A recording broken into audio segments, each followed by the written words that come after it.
Amen. Thank you, Jesus. Ano po?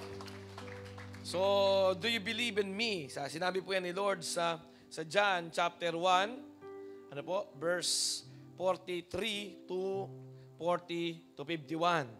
Okay, basahin ko po sa inyo. Samahan niyo po ang bumasa. Buksan po natin yung ating mga Bible at sumama po tayo sa ating scripture reading sa Juan Kapitulo 1, talatang 43 hanggang 51. Ito po yung pagkatawag kina Felipe at kay Nathaniel. Okay, Nathanael. Okay, Nathaniel, no? So tingnan ho natin to, tunghayan po natin, no? Sa aklat po ng Juan, Kapitulo 1, talatang 43. Sundan niyo po ang kwento. Okay? Sabi po dito, verse 43, no? Kinabukasan, minabuti ni Jesus na pumunta sa Galilea. Nakita niya doon si Felipe at sinabi ni Jesus sa kanya, sumunod ka sa akin. Okay, next verse. Si Felipe ay taga Bethsaida, tulad po ni na Andres at Pedro. Yan sabi sa verse 44. Verse 45. Nakita ni Felipe si Nathaniel at sinabi niya dito, natagpuan na namin ang tinutukoy ni Moises sa kanyang isinulat sa aklat ng kautusan at gayon din ng mga propeta. Siya ay si Jesus na taga Nazaret na anak ni Jose. Sabi po diyan ni Felipe kay Nathaniel. Verse 46. May mabuti bang maaaring magmula sa Nazaret? Tanong ho ni Nathaniel yan, ano? Sumagot si Felipe. Anong sagot sa kanya ni Felipe? Halika't tingnan mo. Okay? Sabi mo sa katabi mo, halika't tingnan mo. Okay? Sumunod na talata. Talatang 47, nang malapit na ho si Nathaniel ay sinabi ni Jesus, masdan ninyo ang isang tunay na Israelita, wala siyang anumang pagkukunwari. Tinanong siya ni Nathaniel. Tinanong po ni Nathaniel si Jesus, paano ninyo ako nakilala? Yan pong sabi niya. Paano niyo ako nakilala? Sumagot si Jesus, bago ka patawagin ni Felipe, nakita na kita nang ikaw ay nasa ilalim ng puno ng igos. Amen? Verse 49, sumagot si Nathaniel, Rabbi, ibig sabihin po ng Rabbi, guro. Sumagot si Nathaniel, Rabbi, kayo nga po ang anak ng Diyos, kayo ang hari ng Israel. Sinabi ni Jesus, verse 50, sumasampalataya ka ba dahil sa sinabi ko sa iyong nakita kita sa ilalim ng puno ng igos? Higit pa riyan ang masasaksihan mo. In verse 51, at sinabi niya sa kanya, pakatandaan mo, sabi po ni Jesus pa kay Nathaniel, pakatandaan mo, makikita ninyong bukas ang langit at ang mga anghel ng Diyos ay manhik-manaog sa kinaroroonan ng anak ng tao. Palakpakan po natin ang pagkabasa ng salita ng Diyos. Amen? Pag-usapan po natin ngayon is believe and see greater things. Maniwala ka, manalig ka, manampalataya ka, okay? Sumampalataya ka, believe. Sabi mo sa katabi mo, I will believe. Ako'y maniniwala. Sino po dito maniniwala ka? At sigurado po, normal sa'yo ang makasaksi ng mga miracle. Magiging normal sa'yo ang mga dakilang gawa ng Diyos. Masasaksihan mo yan sa iyong buhay. Amen. Pumalakpak ka sa Panginoon kung gusto mo yang maranasan. Kung yan ang magiging buhay at pang-araw-araw mong buhay. Amen? Believe, manalig, maniwala. Do you believe in me? Sa English po, sabi ni Jesus, sabi po ng Panginoon sa Kristo, do you believe in me? You will see greater things than this. Yun ang sabi ng Panginoon sa Kristo po sa English. Do you believe in me? Tanong po ni Lord yan eh. Do you believe in me? You will see greater things than this. Greater things than this. Why? Kasi nga po, bakit po ito mangyayari? Kasi ang ating Diyos ay isang Diyos ng panaginip, ng pangitain, ng mga imahinasyon, ng mga larawan. Ang ating Diyos po ay a visionary God. Lagi po siyang merong larawan ng plano. Itsura ng kinabukasan. Yan. No? Lagi niyang kinikwento yan. Land flowing with milk and honey. Pagka narinig mo yan, lupain na pinapangako ko sa iyo. meron kang ubasan, meron kang taniman, no? Meron kang may mga bubuyog na titira doon at magkakaroon sila ng maraming pulot, ano po? At ikaw ay magkakaroon ng maraming baka, no? Magkakaroon ka ng maraming kalabaw, kambing, lahat ng hayop na pwedeng gatasan, magkakaroon ka ng maraming gatas. Amen. Umalakpak na sa Panginoon kung natatranslate mo yan, na blessing sa iyo yan. Amen. Sige po, dakilang pagpupuri sa Panginoon. Amen. Hallelujah. Nagiging larawan sa isip mo ang mga pangako ng Diyos. Kasi po ang Diyos ay Diyos na gumuguhit palagi ng larawan. Ang Diyos ay palaging nagpapakita ng picture, ng image sa atin. Ganyan po ang kanyang nature. At kailangan lang po natin itong paniwalaan upang ito'y ating masaksihan. Kailangan mo itong yakapin, paniwalaan. Kailangan mo itong ilagay sa isip mo, sa puso mo. Kailangan mo itong kilusan sa araw-araw. Patunay ng iyong pananalig at mararanasan mo talaga, makikita mo talaga ang mga greater things. Amen. Ano po? Tingnan natin to. Paano ito nangyari? Sa buhay po ng isa sa 12 ni Jesus, pero hindi po natin laging alam ang kanyang buhay. Sikat po sa 12 ni Jesus, si Peter, si John, si James, si Tomas siguro, medyo di na kayo ganong pamilya, pero sikat pa rin yan. Si Tomas po na talagang laging nag-aalinlangan. Si Philip, no po? Dito po, ito po, kasama siya sa 12, ito po ay si Nathaniel. Sabi mo nga, Nathaniel. Sa iba pong kwento patungkol kay Jesus, mula po sa kwento ni Mateo, sa Book of Matthew, sa Book of Mark, sa Book of Luke, wala po yung salitang Nathaniel kasi po, siya po ay si Bartolomeo. Siya rin ho si Bartolomeo. Yan, si Bartholomew, no? Siya rin ho yun, sa Bible. Titingnan ho natin yung kwento na ito. Kaya po pag sinabing Nathaniel, yan yung first name. Bartolomeo, yan po yung kanyang parang last name. Ibig sabihin ng Bartolomeo ay anak po ni Mateo, parang gano'n, Anak po ng isa pang tao, Bartholomew, no? So, ang tatay ho niya ay kilala sa pangalang Bartholomew. Kaya parang ito yung disciple na meron pong apelido, Si Nathaniel na tinatawag din hong Bartolomeo, no? Anak po ng kanyang ama na si Balt or Mateo or yun po yung kanilang apelido or last name na masasabi ho natin. So, ito po, tingnan natin. Makita ho natin dito yung mga salita ni Jesus na makakasaksi ka ng mga dakilang bagay sa iyong buhay. Amen. Hindi ka mamamatay na normal lang ang mga naranasan mo. Ikaw ay makakaranas ng mga himala, ikaw ay makakakita ng mga dakilang bagay, makakakita ka ng mga malalaking building na maitataguyod, Amen? Makakita ka ng mga breakthrough na talagang yung mga mahihirap, talagang binebless ni Lord. Makakita ka ng mga tao na tambay pero magiging leader ng mas maraming mga tao. Makakita ka ng mga pamilya na wasak pero maaayos, mahihil, marerestore. Masasaksihan mo yan. Amen? Masasaksihan mo yung pag-asenso ng mga tao na hindi mo in-expect na aasenso pa. Greater things. Sabi mo, greater things. Miraculous things. Amen? Pero napakalaga po dito na masaksihan natin paano ito nangyari sa buhay po ni Nathaniel. Hallelujah. Nathaniel. Okay, sabi mo nga, Nathaniel. Parang si Nathan. Nathan.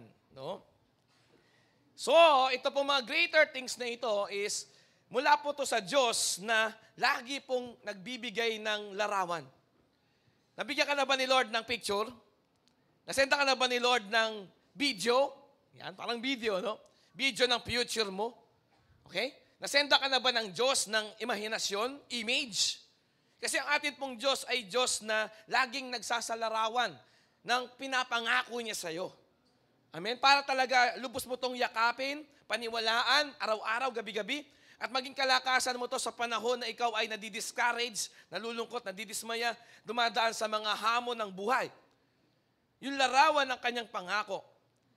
Tinatransfer po ni Lord ang kanyang plano sa tao sa pamamagitan ng panaginip, pangitain, larawan, imagination na mula po sa kanyang pangako. We can see that all throughout the Bible, God is using images. Not the image from our cellphone. Amen?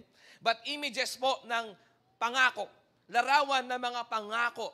Mga pangako na hindi lamang mga salita, kundi nagiging itsura, nagiging larawan.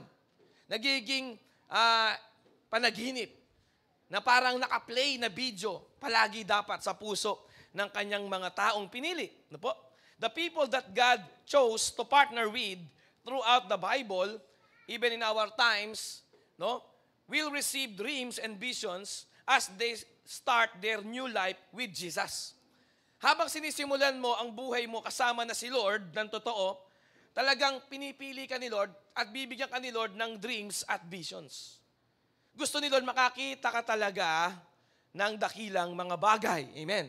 Gusto ni Lord makakita ka talaga, makakita po tayo ng mga malalaking kaganapan. Amen. Dito sa Candaba, dito sa Baliwag, palakpakan natin ng Diyos. Amen. Hallelujah. Ano po? Yung mga naniniwala, pumalakpak sa Diyos. Ano po? Amen. Amen. Ano po? Ganun po ang Panginoong Diyos. Ha? You will see more. No? You need to see more. Because if you can see more, you can acquire more. Amen? You can perceive. If you can perceive it, you can achieve it. If you can see it, you can get it.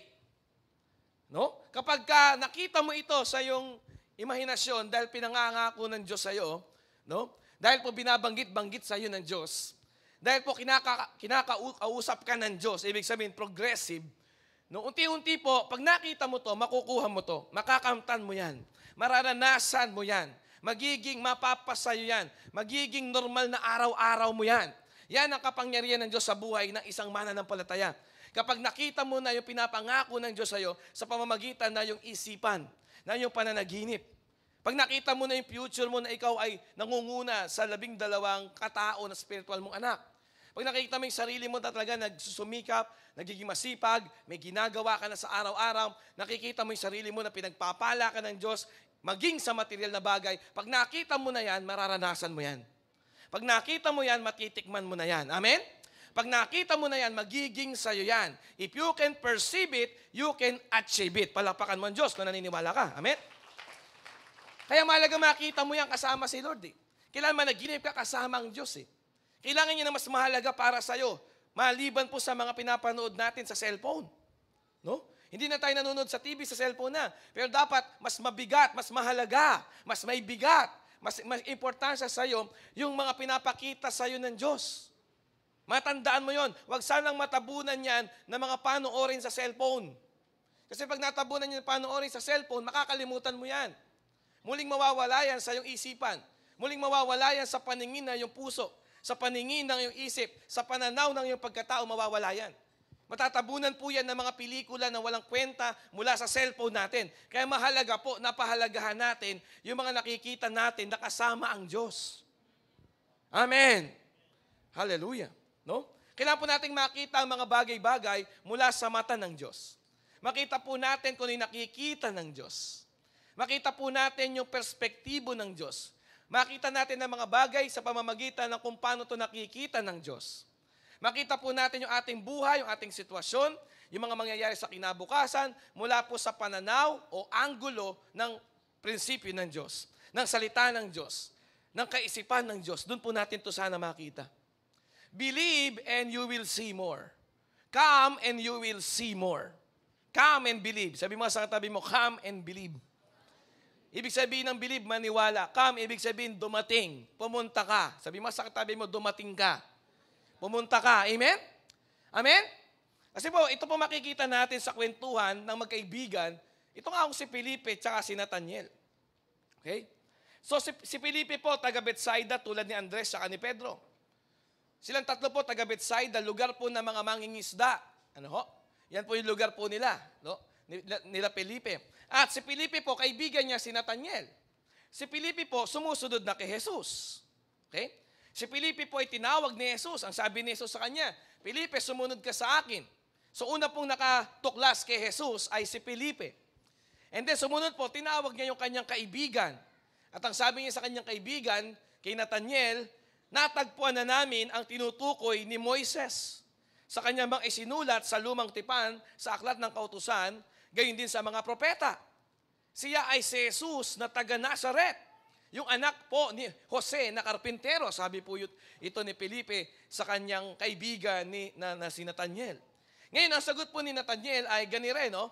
verse 46, meron bang mabuting magmumula sa Nazaret? Yun po ang sabi. May mabuti bang maaring magmula sa Nazaret? Kasi pong Nazaret ay squatter area nung panahon na yan. Pero nakita niyo po dito si Nathanael. Yan po ang kanyang sinabi. Atin pong himay-himayin. Unang bagay. No? Sabi po dito ni Felipe sa kanya, hindi na kita kukumbinsin. You just come and see. Kasi sabi ni Nathanael, meron bang magmumulang maayos, maganda sa lugar ng Nazaret? Kasi alam ko ang lugar ng Nazaret. Ano pong sagot sa kanya ni Felipe na nag-iimbita, na tumatawag sa kanya? Sabi lang po ni Felipe na nag-i-invite, come and see. Ganun lang mag-invite. Sabi mo sa katabi mo, come and see lang. Meron kayong gustong daling kay Jesus na kaibigan para hindi kumbinsido? Maganda yon kasi totoo lang siya. Di ba? Sabi mo lang sa kanya, come and see. Come and see. Ano po? So sabi po ito ni Felipe kay Nathanael, no, sa verse 46, come and see. Kasi po, lagi tayong merong kagad na sarili nating pagkaunawa kay Jesus. Meron po tayong sariling eksplanasyon kung sino si Jesus eh. Meron kagad tayong pangunang tandya. Yan. Sa tao. Tama ba? Meron po tayong unang parang hatol sa tao. Okay? Tanong mo yung katabi mo, ano yung una mong napansin nung nakita mo ko? Sige, tanongin mo siya. Di ba, nung una akala mo, isnabero yan. Parang ganun, di ba? Nung una akala mo, kuripot, yung pala mapagbigay. Yan. Bigyan mo 100 katabi mo. Yan, ano? Parang ganun eh. So, parang ganun po si Nathanael. No? Meron po siyang first impression. No? Sabi niya, meron bang magandang magmumula sa Nazaret?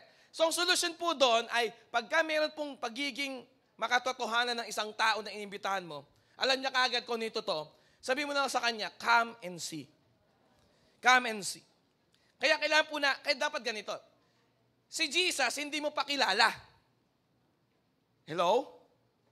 Kilala mo lang siya bilang mabait na Diyos na nagtuturo. Pero sino dito handa ka pang mas lumalim sa pagkakilala kay Lord? Napakahalaga po niyan kung gusto mo makita ng greater things. Hindi ka pwedeng makontento sa kung ano lang yung alam mo kay Lord 10 years ago pa. Hello? Kung alam mo, kilala ko ang Diyos, mabait. Pero laliman mo. Come and see more. Sabi mo, come and see more. Kasi ito po yung hamon kay Nathanael. Alam ko na yan eh. Alam ko kung sino yung anak ni Jose na karpintero. Yung ba yun? Taga Nazaret. May maganda bang magmumula doon? So meron na pong preconception. Palagi po yan. Yan po ang problema tuwing tayo lalapit kay Lord. Akala mo si Lord hanggang doon na lang. Pero hindi mo alam, simula pa lang yan ang pagkakilala mo sa Diyos. May greater things pa na makikita ka, papakita ng Diyos sa'yo mula ngayon kapag natutunan mo tong number 1, you come and see more. Gusto ni Lord yung mga taong, Lord, I want to see more. Woo! Meron bang ganyan ngayon sa umaga na to? Lord, nag-expect pa ako, I want to see more. Nakita ko na kung paano mo ko blines ng bahay, ng trabaho, ng anak. Pero ngayon, alam ko, Lord, may greater things and I want to see more. And I will come closer to you. I will come closer to you. Hello, may tao po ba dito? Ito pong mahalaga sa unang bagay na ito ng come and see. Kasi pwedeng kilala mo na ang Diyos. Bago ka pa nga nagpunta sa GCC, alam mo na kung sino ang Diyos. Pero I will tell you, hindi mo pa lubos siyang nakikilala. Kung ano man ang alam ko sa Diyos ngayon, kahit ako na pastor na born again 1989, sabi ni Mama Ola nung 5 years old ako, grabe, di ko na malala yun. Meron pa akong ine-expect na hindi ko pa alam na ipapakita pa lang sa akin ng Diyos, kaya ang buhay Kristiyano ko ay talagang exciting. Kasi alam ko may greater things. Blines ka ni Lord 5-digit. Pero hindi mo alam may greater things na gagawin ang Diyos even sa finances mo. Ay, hallelujah, wala ho yata nagre-receive niyan. Wala ho yata masaya sa ganun, ano? Amen. Hello? Nandiyan po ba tayo? Nandiyan ka ba? Open your mind to the truth of who God is. And you cannot know God even though you spend your whole lifetime with Him. You cannot know God fully even though you spend your whole lifetime with Him. Kahit ubusin mo pa yung buong buhay mo, para kilalanin ng Diyos, walang iba kundi siya lang, Kukulangin ang buong buhay mo. Kukulangin na 1,000 taon para lubos mo makilala ang Diyos. Hindi mo puli makikilala ang Diyos dahil ang Diyos ay napakadakila. Kaya isang kamangmangan, kung maglalagay ka ng agad ng tuldok, alam ko na yan. Sabi mo sa tayo mo, hindi mo pa alam. Hindi mo pa to alam. Kung ano man na natikman mo sa Diyos dati, hihigitan niya yan ngayon. Amen. Yung mga excited po, magpuri sa Diyos. Amen. Woo! Amen. Yung mga naniniwala, magpuri ho sa Diyos sa oras na ito. Amen. Sumigaw ng papuri. Amen. Hallelujah. Woo! Hallelujah. Thank you, Jesus. Amen. Amen. Kasi po ang mga tao, lagi tayong nag-ooperate with our own biases. May sarili ka ng bias eh. Akala kasi natin yung ating kakayahan na mag-analyze, yun na. Kala natin last and final na ho yun, na yun na talaga. Na kompleto na kung mo kaya mong isipin. Yung isip mo maliit kumpara sa Diyos. Amen? Kaya kailangan mong pang mas lumapit para mas makakita ng mas maraming dakilang bagay. Sino excited na makakita ng mas maraming dakilang bagay? Amen. Magpuri ho sa Panginoon sa oras na ito. Puri ng Diyos. Amen. They need major revision of their picture of Christ. Ganyan po kalagayan ni Nathaniel eh. Kailangan po niyang i-revise ang kanyang larawan kung sino si Kristo. Marahil ako rin eh. Dapat umamin ako eh. Kailangan, handa akong mag-revise, handa akong mag-repent, handa akong mag-change ng mind kung ano pagkakilala ko kay Lord. Kasi akala mo lang kay Lord, sasamahan ka sa hirap. Di mo alam, sasamahan ka rin ni Lord sa sarap. Sasamahan ka din ni Lord sa ginhawa. Ang Diyos na sumama sa iyo sa dilim, sasamahan ka sa liwanag. Hindi mo pa na-experience yung kabila. Wala akong tao rito. Siguro absent. Siguro masyadong lugmok sa mga kasalanan at pagkakamali niya. Pinapatawad ka na ng Diyos. Hindi mo pa nakikita yung buhay na banal na kasama si Kristo. Hindi mo pa nakikita yon kasi takot kang tumawid. Takot kang lumapit ng napakalapit. Kung lalapit ka na napakalapit, masasaksihan mo na kayang-kaya ka palang ayusin ng Diyos. Baguhin ng Diyos. Bigyan talaga ng Diyos ng bagong identity. Ayusin talaga ng Diyos ang buhay mo. Kung talagang lubos kang magsiseryoso, nalalapit, na handa mong alisin yung mga una mong pagkakilala dati sa Diyos. Hello? Amen. Woo! People need to come directly to Jesus in order to see truly who He is. Si Nathaniel, sabi niya, may maganda ba mangyayari sa Nazareth? Sabi ni Felipe, sumama ka na lang. Sabi mo sa tabi mo, sumama ka na lang. Makikita mo. Amen? Sumama ka na lang. Ibig sabihin yung seryosong pagsama. Hindi pisikal, hindi lang literal. Yung espiritu, yung buong pagkatao, lumapit ka talaga. Sumama ka sa akin. Amen? Amen? Kasi kailangan po ng tao na talagang directly lumapit kay Jesus para makilala si Jesus. Ito matindi, pwede kang yayain ng katabi mo.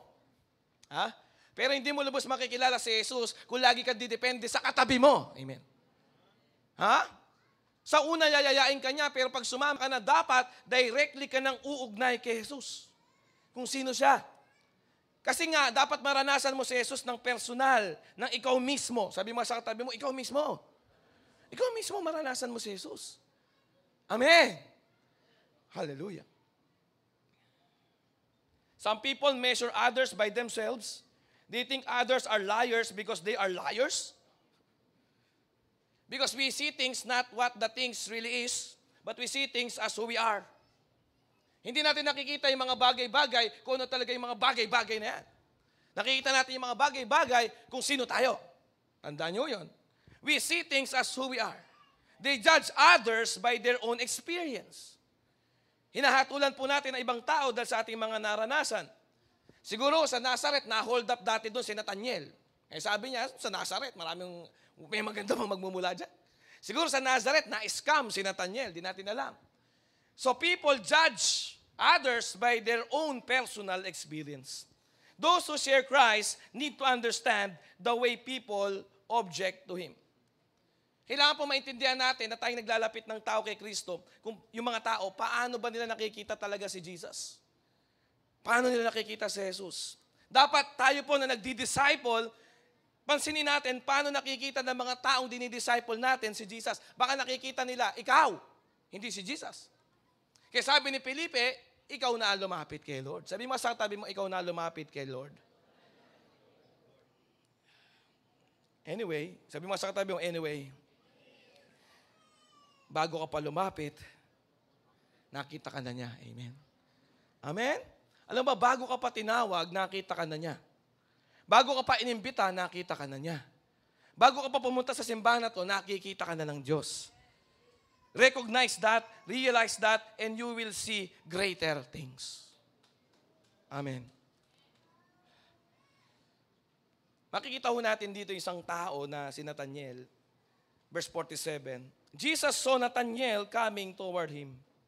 Sabi po sa Amplified Version, nakita po ni Jesus. So ano nangyari? Pumunta po si Nathanael. Ito yung kapangyarihan ng lumalapit kay Lord. Amen? Pagka lumalapit ka kay Lord, ganyan po nangyayari. Kailangan handa kang magbago ng pagkakilala sa Diyos. Kasi baka ang kala mo sa Diyos paglinggo lang, hindi ho totoo yun. Ang Diyos po umaalalay, gumagabay, nagbibigay, hindi lang paglinggo. At ang Diyos dapat sambahin, hindi lang din paglinggo. Bawat araw, bawat gabi, bawat oras, minuto ng buhay mo.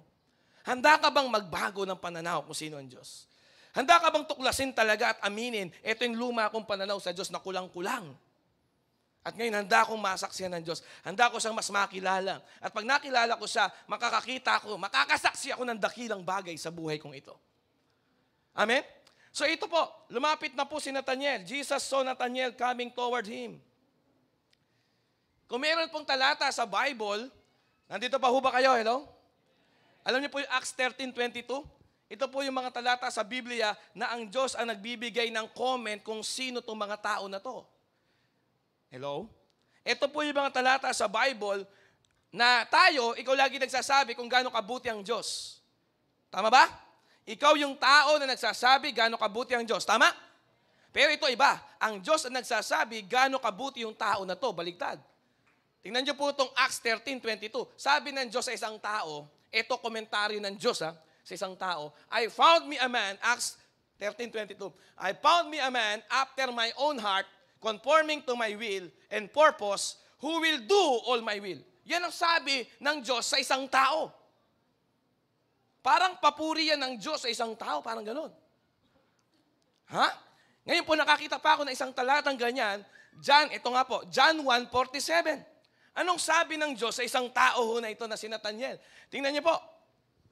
Jesus saw Nathanael coming towards him. So nakikita ni Lord lahat na lumalapit sa kanya, ay palakpakan natin ng Diyos. At mula doon, siya po'y nagbibigay ng totoong definisyon, totoong komentaryo, yan, totoong comment, totoong testimonials, parang Friendster. Si Lord mismo nagte-testimony sa tao na ito. Alam ko, ikaw nagte-testimony ka para sa Diyos, pero may mga tao po na si Lord ang nagte-testimony para sa iyo. Kasi natuklasan niya, ganito ka pala. Tingnan niyo po, sabi ni Lord, here is an Israelite, indeed a true descendant of Jacob, in whom there is no guile, nor deceit, nor duplicity. Lalim sa English, no? Sa Tagalog, no? Verse 47, napakasimple lang ho sa Pilipinong lingwahe. Nang malapit na si Nathanael ay sinabi ni Jesus, masdan ninyo. Ito po komentary, ito testimonial. Ito po yung pagbibigay ng meaning ni Lord sa isang tao. Kagaya po kay David. Mala David po si Nathanael. Tingnan niyo po, sabi ni Lord sa kanya, masdan ninyo ang isang tunay na Israelita. Wala siyang anumang pagkukunwari. Wala man siyang anumang pagkukunwari.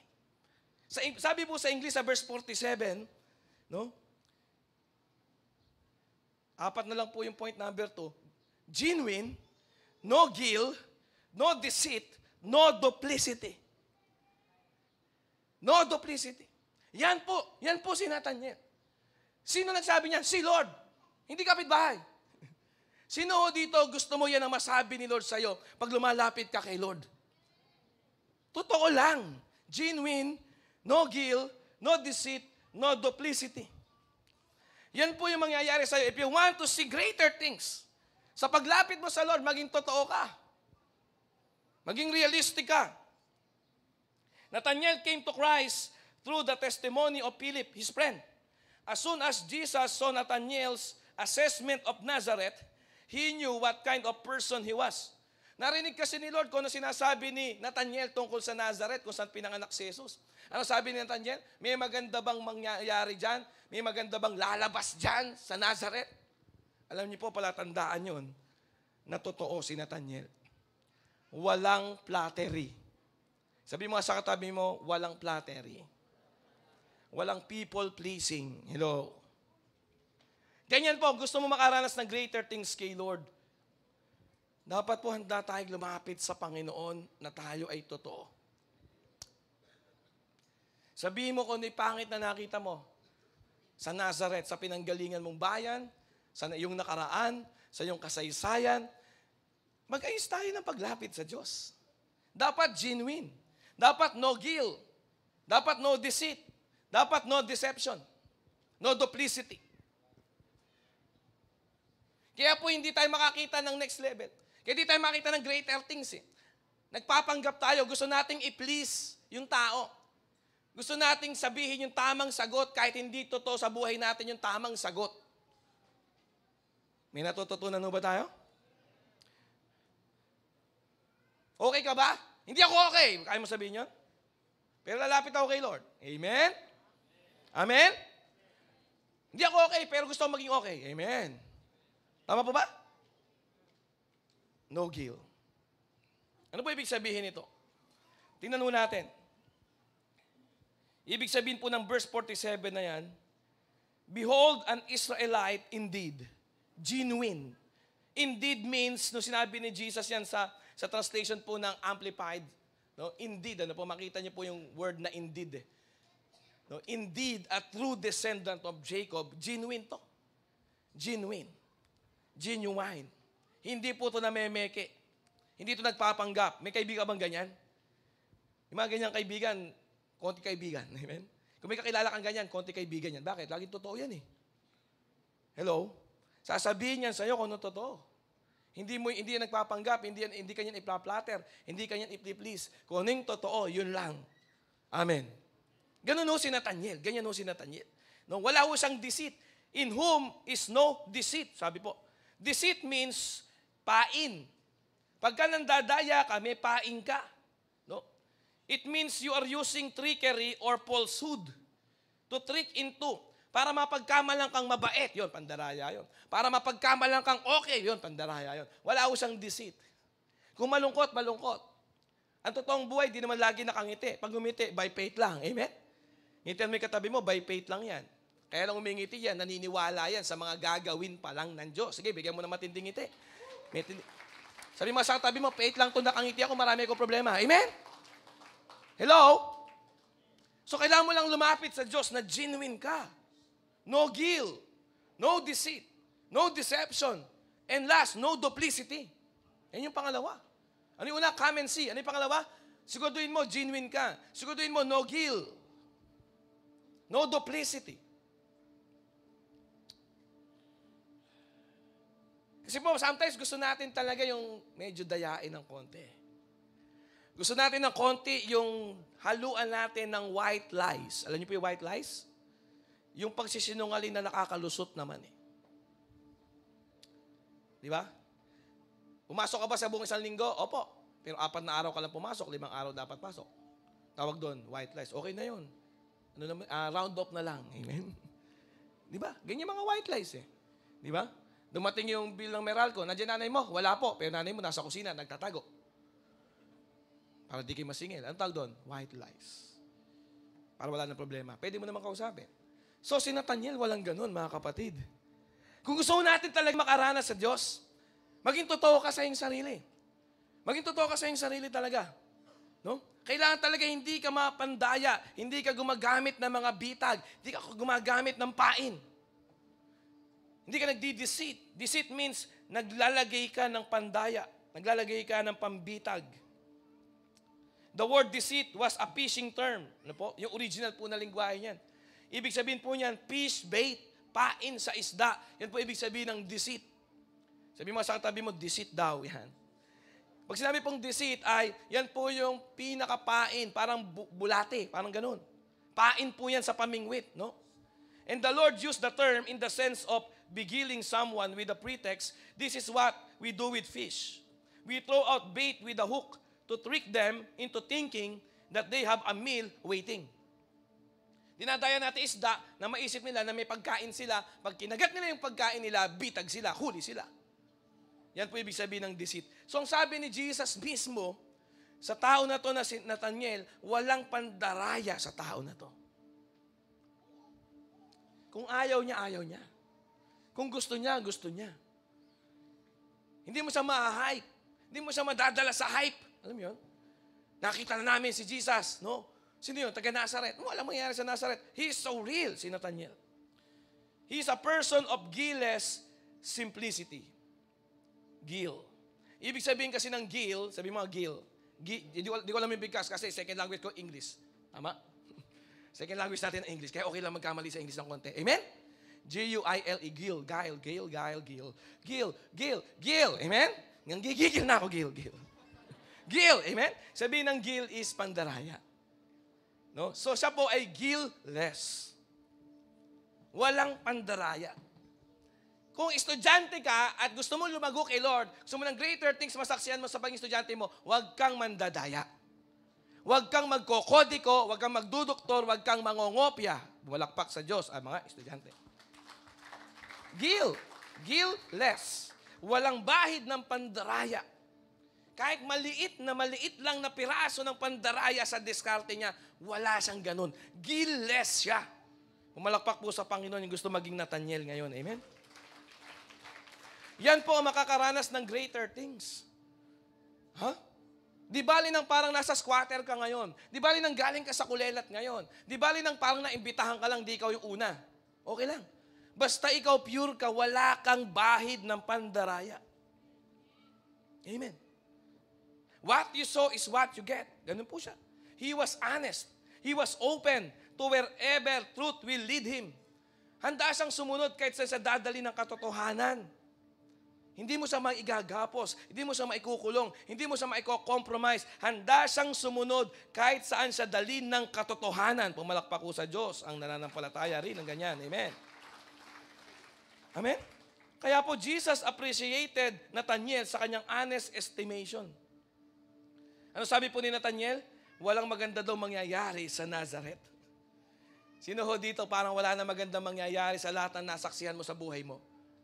Pero maliban na lang, nagbago ang lahat nung na-encounter niya si Jesus. Nung naranasan niya si Kristo. Doon nagbago po ang lahat. Si Nathanael kasi wala siyang double motive. Wala. Single motive lang talaga siya. Hindi ako nag-church para sa love life. Nag-church ako para makilala si Lord. Isa lang motive ko. Ganun. Yan. Hello? Hindi ako nagtatights para may tumama ako sa wedding, may babalik sa akin, parang ganun. Hindi ako. Nagtatights ako dahil mahal ko lang si Lord. Amen. Hello? Amen? Hindi ako nag-church para may makuha ako. Narito ako para may ibigay ako sa Lord. Dahil si Lord sobrang binigay na sa akin. Alam ko na yon. So isa lang ang motive ko. Sino dito isa lang ang motibo mo? Dapat po isa lang ang motibo po natin. Ito po yung mga tao na kayang manampalataya. Ang hirap manampalataya sa Diyos, dalawa motibo mo. Hindi mo madadaya si Lord. Sabi mo sa katabi mo, hindi mo madadaya si Lord. Hindi mo siya madadaya. Hallelujah. Sino dito nagpapakatotoo ka na? Yung totoo ka talaga. Wala. Nathanael ako. Sabi mo sa katabi mo, isa akong Nathanael. Genuine, no guilt, no deceit, no duplicity. Amen. Pag ngumiti ako, buo yan, by faith yan. Amen? Kung di ako nakangiti, totoo yun. Hindi talaga maayos lahat din sa buhay ko. Amen? Amen? At hindi ko kailangan magdrama. Misa kasi, nagpapakatotoo ko, tapos dramatic ka, hindi totoo yun. Kasi nagpapakatotoo talaga, hindi mo naman kailangan magdrama. Kailangan ba ng drama? Hindi kailangan ng drama. Kailangan mo lang maging totoo. Hindi ibig sabihin na nagdadrama ka, nagpapakatotoo ka. Hindi ibig sabihin maganda yung dahilan mo, nagpapakatotoo ka. Isipin mo, kailangan ba yun o hindi? Pag totoo ka, yung totoo lang, kung ano yung kailangan, yun lang. Totoo lang po si Nathanael. Ito matindi. Tingnan niyo po. Number 3. Sabihin mo muna sa katabi mo, dapat wala kang guilt. Uli, sabihin mo sa kanya, dapat wala kang guilt. And then number 3, ito, before you were called, sabi ni Lord, I saw you. Before you were called, I saw you. Verse 48, Nathanael said to Jesus, how do you know these things about me? Paano mo, Lord, nalaman ang mga bagay na to tungkol sa akin? Kasi nung paparating na po si Nathanael, binulaga siya ni Jesus, dahil sumunod si Nathanael sa imbita ni Felipe, dahil inimbita siya ni Felipe, kaya mahalaga nag-iimbita ka eh. Amen? Kasi pag nag-invite ka, si Lord na bahalang sumalubong. Amen? Sa mga invited natin. Amen? Sige po, purihin natin ang Panginoon. Kung talagang nakikita natin, teamwork to with God. Di tayo nag-iisa dito. Amen? Sa harvest, sa conquest, whatever. Amen? So pagdating po ni Nathanael, sabi ni Jesus sa kanya, pagmasdan ninyo, mga tropa, sabi ni Jesus, ito si Nathanael. Hindi siya hina-hype ni Jesus, ha? Hindi siya binobola ni Jesus. Hindi si Jesus nagpa-platter. Never si Jesus nagplatter. Pag sinabi ni Jesus, ganito ka, ganito ka. Ha? Pag sinabi ni Jesus, si Satanas ka, si Satanas ka. Sabi ni Jesus yan, kay Peter. Ha? So sabi ni Jesus, itong tunay na lahi ni Israel. Genuine. No guilt. No deceit. No duplicity. Isa lang ang buhay nito. Matinuto kahit hindi linggo. Amen. Alam mo sabi ni Nathanael? Itong tindi sabi ni Nathanael, Lord, paano mo nalaman? Wow. Alam ni Nathanael, wow, paano niya nalaman na talagang totoo ako? Doon ma-appreciate ang Diyos eh. Lord, paano mo nalaman? Kaya po si Nathanael, nasabi ni Nathanael to, verse 48, no, this is deep, this is profound, this is real, this is something na revelatory, this is something that will make you mature, this is a revelation. Amen? Kaya palakpakan muna po natin si Lord. Amen?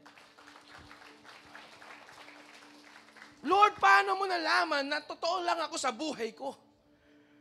Huh? Kasi sabi niya sa verse 48, how do you know these things about me? That's me. That's me. Ang dami ko na nawalang kaibigan dahil nagpakatotoo ako. Nawalan ako ng trabaho dahil nagpakatotoo ako. Tapos sabi ni Lord, ganyan. Kaya po, grabe ko ako yon, napaiyak talaga ako dyan. Kung ikaw si Nathanael, first time ka nakita ng isang Jesus daw, kagad nalaman ni Nathanael na legit si Jesus kasi sinabi ni Jesus kung sino siya. Sabi ni Nathanael, paano mo, Lord, nalaman na ako talaga lahat ng tutungkol sa akin? At ang sabi ni Lord sa kanya, bago ka patawagin nang nag-imbita sa'yo, pinapanood na kita. Amen. Nakikita ko na yung buhay mo. May tao ba rito? Wala ko yata tao rito eh. Amen? Nung nag-iisa ka pa lang, alam ko mahirap ka. Alam ko galing ka sa wala. Alam ko, natrato ka na hindi tama. Alam ko kasaysayan ng buhay mo.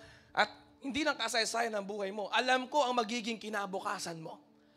Bago ka pa mag-attend ng simbahan, before you were invited, I am looking at you already. Amen? I am watching over you. Parang sa CCTV, 24 hours a day, pinapanood kita talaga. At ang sabi ni Nathanael, Rabbi, nakita niyo yung response niya sa verse 49? You are the Son of God. Legit ka talagang Diyos. Paano niya nasabi yung kagad? Kasi nga, alam ni Nathanael, pag totoo ka kasing tao, alam mo yung sarili mo. Kaya pagka hinarap ka ng Diyos, sinabi niya sa'yo, ito ka, totoo yung sinasabi ng Diyos kung sino ka. At doon mo na nalaman na paano niya nagawa yung kasi totoo siyang Diyos. Nalito na huyata kayo sa preaching ko, sorry po.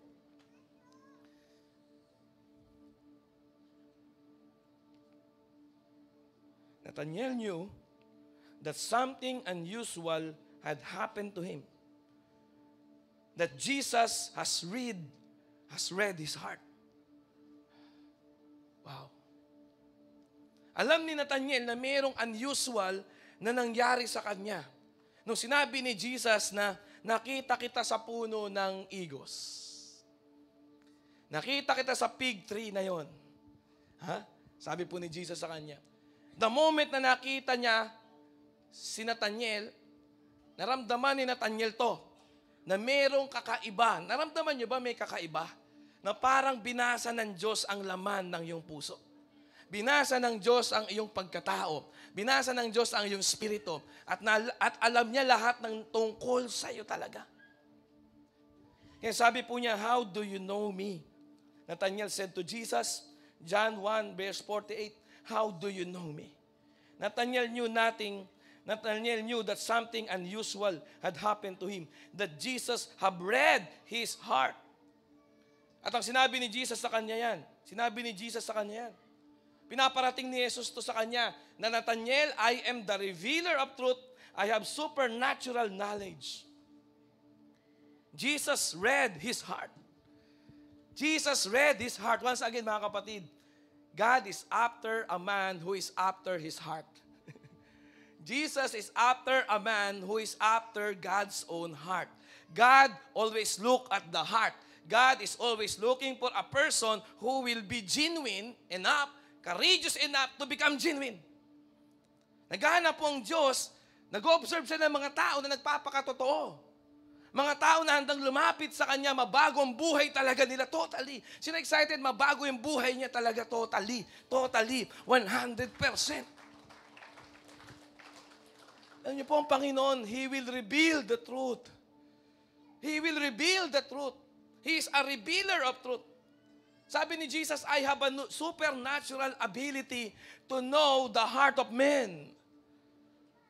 John 2:25, sabi niya ho dito. No?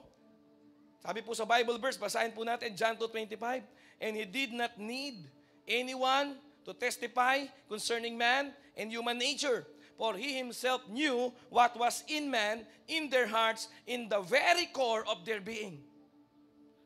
Sabi po dito, hindi kailangan ni Lord na ibang tao na tatanungin niya tungkol sa kung sino ka. Amen? Hindi niya kailangan, tatanungin niya mo, sino ba itong anak mo? Pakilala mo. Hindi. He did not need anyone to testify concerning man and human nature. For He Himself knew what was in man, in their hearts, in the very core of their being. Alam ng Panginoon kung sino ho talaga tayo. Alam ni Lord kung sino po talaga tayo. At ang encounter dito ay, pag naranasan mo yon, God knows me. He knows who I am. Alam niya hindi ako nagpapanggap. Alam niya hindi ako nandadaya. Alam niya, hindi ako people pleaser. Alam niya, totoo lang ako. Alam niya, dahil sa katotohanan na yun, madami ko nawalang kaibigan, nawalan akong trabaho, ng karir, etc. Alam niya lahat pala. Kaya alam niyo po, nung nalaman to ni Nathanael, na nakikita siya ng Diyos, binabantayan siya ng Diyos, parang ikaw, binabantayan ka ng Diyos, nakikita ka ng Diyos, hindi mo kailangan magpanggap, hindi mo kailangan mandaya, hindi mo kailangan kaming i-manipulate, hindi mo kami kailangan kulamin, hindi mo kami kailangan i-control.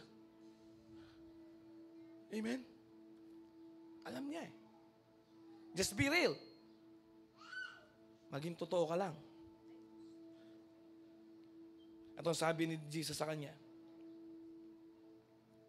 Jesus knew everything that went on between Philip and Nathanael. Jesus knew everything about the mindset of Nathanael. Alam ni Jesus lahat ng mga nasa isip, puso, diwa ng tao. Eh, sabi ni Jesus sa kanya, nung binasa ko ang puso mo, sabi ni Jesus, nakita ko totoo ka. Nakita ko guiltless ka. Wala kang guilt.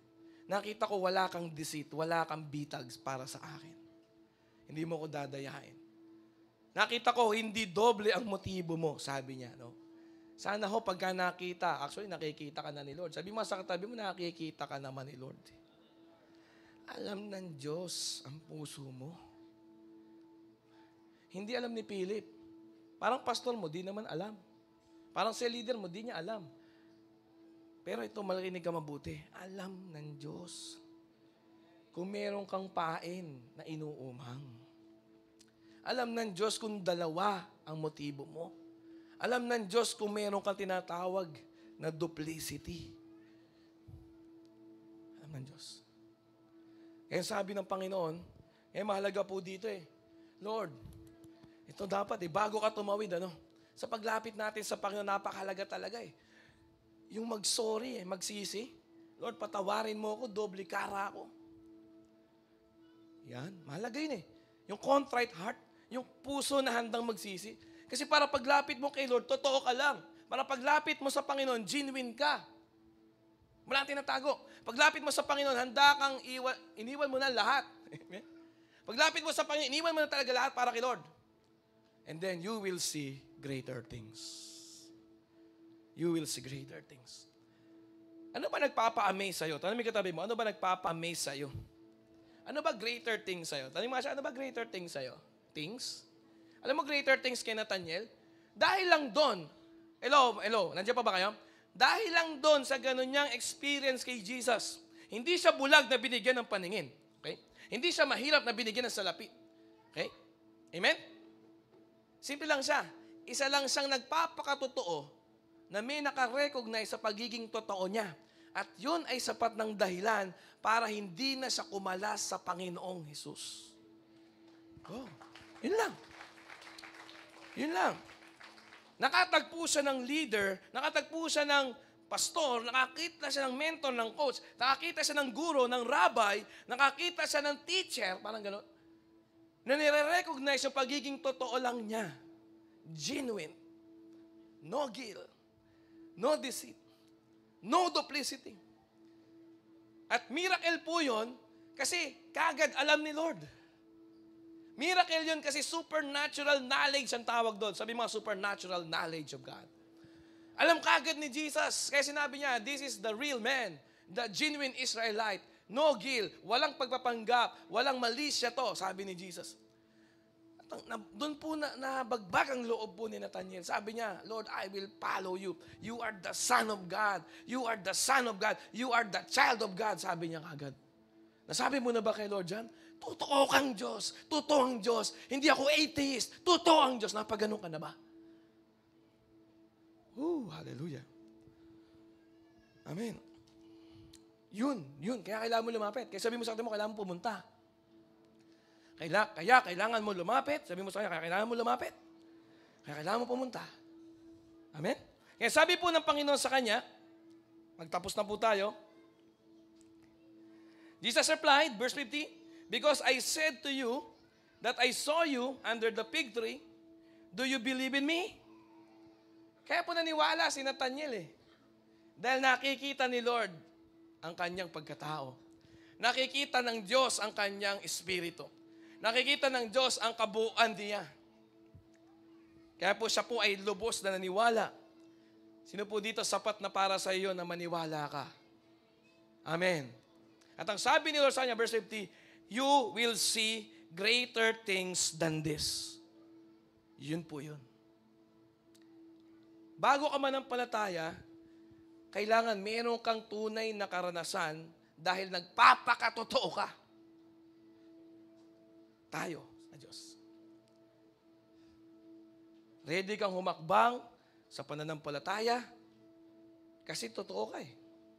You are looking for God. You are looking for the Son of God, Jesus Christ. Kagaya po na sinabi ni Nathaniel, Rabbi, you are the Son of God. You are the King of Israel. Paano ito napagtanto po ni Nathaniel? Dahil nagkaroon siya ng experience. Nagkaroon siya ng encounter. A genuine encounter with God. Tunay na karanasan sa Diyos. Nakita ng Diyos kung sino siya. Pinakita niya eh. Lagi naman niya pinapakita eh. Kahit hindi naman sa Diyos eh. Kahit sa nag-imbita lang, kay Felipe, pinakita niya siya eh. Ano yung sagot niya kay Felipe nung tinatanong siya ni Felipe? Nakita ko na Mesyas, taga Nazaret. Ano sagot niya kay Felipe? Totoo lang. May maganda ba mangyayari sa Nazaret? Hindi niya piniplease si Felipe. Ganun po itong uri ng tao na ito. And that's why napakalaga bilang disciple, one of the 12 of Jesus is Nathaniel. Na hindi natin ganong naririnig. Hindi ganong hype kagaya ni Peter. Si Peter lumalakad sa ibabaw ng tubig. Si Peter siya ang pundasyon daw ng gawa at kilos ng simbahan sa Book of Acts. Si Peter na talaga nag-preach, 3,000, nagpabautismo. Hindi siya ganito. Pero niyo po, si Nathaniel, siya pala nagpunta sa India. Siya nag-share ng gospel sa India, si Nathaniel. At alam niyo po nangyari kay Nathaniel? Nagkatotoo sinabi ni Jesus sa kanya. Si Nathaniel po, taga ano yan, taga Cana, si Nathaniel. Pag binasa niyo po itong chapter 1 nandyan, no? Sabihin mo nga Cana. And remember, saan unang gumawa ng miracle si Jesus? Sa wedding sa Cana. Sa wedding sa lugar na tinatawag na Cana. Sa hometown mismo ni Nathaniel. Sa chapter 2 yun nandyan. At alam niyo po si Nathaniel, 35 miracles sa book of John ang nasaksihan po ng mga mata ni Nathaniel sa kanyang talambuhay. At sa John chapter 21, sa muling pagkabuhay ni Kristo, 4 na disciple po ang mabanggit doon. Si John, si Peter, si Andres, at saka po si Nathaniel ang pinagpakitaan ng ating Panginoon Kristo. Nakita po ni Nathaniel kung paano muling nabuhay si Jesus. And he see a lot of greater things since then. Bakit? Kasi nagawa niyang manampalataya. Nagawa niyang ibigay ang buong buhay niya. Nagawa niyang ipareset kay Lord lahat. No? Lahat. Paano niya nagawa yun? Kasi napatunayan niya legit si Christ eh. Mapapatunayan mo lang totoo ang Diyos pag nagpakatotoo ka na. Kasi you see things as who you are. So if you are real, you will see the real things. You see things not what these things is. Hindi mo titingnan to kung ano talaga to. Titingnan mo to kung sino ka. Kung uhaw ka, gustong-gusto mo. Kung di ka uhaw, wala lang to sa'yo. Kasi nakikita mo ang mga bagay-bagay, hindi talaga kung ano yung bagay. Nakikita natin ang mga bagay-bagay kung ano tayo. Kaya kung totoo ka, totoo mong makikita ang Diyos at totoo kang makakapag-live by faith. Magagawa mo talaga yung I believe. Magagawa mo talaga yung believe, Lord. I believe you, Lord. Imagine mo, si Lord, sinasalubong ka sa paglapit mo sa Kanya. Siguro magagawa ko lang sa inyo yung 4 na ugali ni Nathaniel na nakalagay na sinabi ni Jesus sa Kanya. Be like David, be like Nathaniel, and God is always looking at your heart. Man looks at outward appearance, but God looks at the heart. In John 2:25, hindi kailangan ng Diyos ng tao para mag-comment, mag-testify sa'yo. God knows the very heart of the man. He knows the heart of the man, the very core of being. If you want a miracle, be real. If you want a miracle, come and see. Kagaya po ng gagawin natin sa Tuesday, all the existing leaders, come and see. Sabi mo sa tabi mo, come and see. Sa Tuesday. Sa ating fire and soaking night.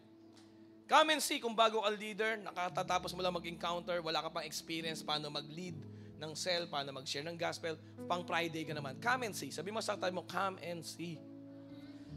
Come and see. Gusto ko maranasan mo si Jesus. Hindi ako, hindi in church. Si Jesus is power. Kaso kasama lagi doon, repentance. Change of mind. What is repentance? Change of who you are. Reset of your whole life. Reset of your total life. Para kang binigyan ng second life. Amen? Imagine mo yung buhay ni Nathaniel na bago na. Mula nung sumunod na kay Kristo, di na kumalas, di na nawala. Hindi lagi na may mention yung pangalan, pero laging nandun. Hindi lagi nababanggit sa mga bersikulo, pero laging nandun, hindi nawawala. Nathaniel. Si Bartholomew. He's so real. He evangelized the whole India. Siya nag-evangelize sa buong bansa ng India. Napakalawak ng India. Pero doon po niya nilaan ang buhay niya, si Nathaniel. Namatay din po siya ng isang martir na kamatayan. At bago siya namatay, he's seen a lot. Sino po dito bago ka mamatay, gusto mo makasaksi ng maraming dakilang gawa ng Diyos? Amen? Nakita niya kung paano maligtas ang isang bansa. No? Halos kontinente sa laki, India. Nakita po ito ni Nathaniel. 35 miracles sa Book of John, nakita niya. Nakita niya yung resurrected Jesus Christ, the glorified body Jesus Christ. Nakita po ito ni Nathaniel. Isang simpleng tao, genuine, no guilt, no deceit, no duplicity. Kaya po sa oras na ito, sana po, let us be genuine, no guilt, no deceit, no duplicity. Di mo kailangan umiti para matuwa kami sa'yo. Ay, di ka nakangiti, masaya kami. Amen? Ako masaya ako bilang pastor. I learned na sa mga tao, di mo kailangan lagi siya na makita na okay. Okay ako kahit di ka okay. Alam mo ba yun? Ikaw okay ka ba kahit di ka okay? Sana kahit di ka okay, handa ka pa rin maging okay at magpa-okay kay Lord.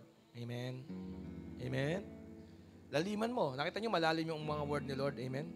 Kasi ang malalim, may balong ng tubig. Ang mababa, walang balong ng tubig. Ganun po ang principle ng salita ng Diyos. Sa oras na ito, lumapit ka sa Panginoon. Ang sikreto para maging genuine, mag-confess ka ng sin. Maniwala ka na ito yung tamang daan sa buhay mo. Na ito yung tamang gawin. Magkaroon ng araw talaga na gumawa ka ng hakbang talaga. Na lumabas ka talaga sa dumi. Lumabas ka sa karumihan. You don't need to please people. Pagod ka lang mag-please ng people eh. Kaya ka napapagod, nagpi-please ka kasi ng people. Dami yan. Dami nilang comments. Dami nilang suggestions. Don't please people. Kung pangit, sabihin mo pangit. Stop flattery. Flattering brings destruction, sabi sa Book of Proverbs. Flattery brings destruction. Be genuine, like Jesus. Be delivered sa gapos, bitag ng diablo sa'yo. Yan ang tanikala ng demonyo sa'yo. Amen? But freedom, inaalok ni Lord sa'yo ngayon, ni Jesus. Sabi niya, come and see. And greater things you will see. I'm excited. Sometimes we want to do things because these people expects us to do those things. Di ba? Sa Tagalog, gumagawa tayo ng maraming bagay. Sino dito amin ka? Umamin ka. Marami kang ginagawa kasi expected sa'yo ng mga tao yun. Stop it. Stop it. Gawin mo mga bagay-bagay kasi alam mo yung pinapagawa ni Lord. Huwag kang matakot mawala ng pera. Huwag kang matakot mawala ng mga tinuturing mong kaibigan. Huwag kang matakot na magsimula uli. Huwag kang matakot na manibago sa sarili mo. Kasi it's time to die to yourself. That no longer I who lives, but Christ lives in me. It's time. Oras na para mabuhay para kay Jesus. Mamatay sa sarili. Mamatay sa sarili, mabuhay para kay Jesus. And sabi ni Lord, if you will believe, dahil sinabi ko na nakita kita nun, at nakikita kita, greater things you will see. From now on, from today, you will see greater things. You will see miracle after miracle. Miracle will be a normal in your life. Miracles will be the norm of your day-to-day life. Sabi ni Lord. Hallelujah. Follow me. Simply follow me. Come and see. God's will for you ay magkaroon ka ng glorious life with Jesus. Maraming salamat sa iyong panonood dito sa ating YouTube channel. Huwag mong kalimutan mag-subscribe sa Glorious City Church YouTube channel. Have a blessed life, family, finances, and future.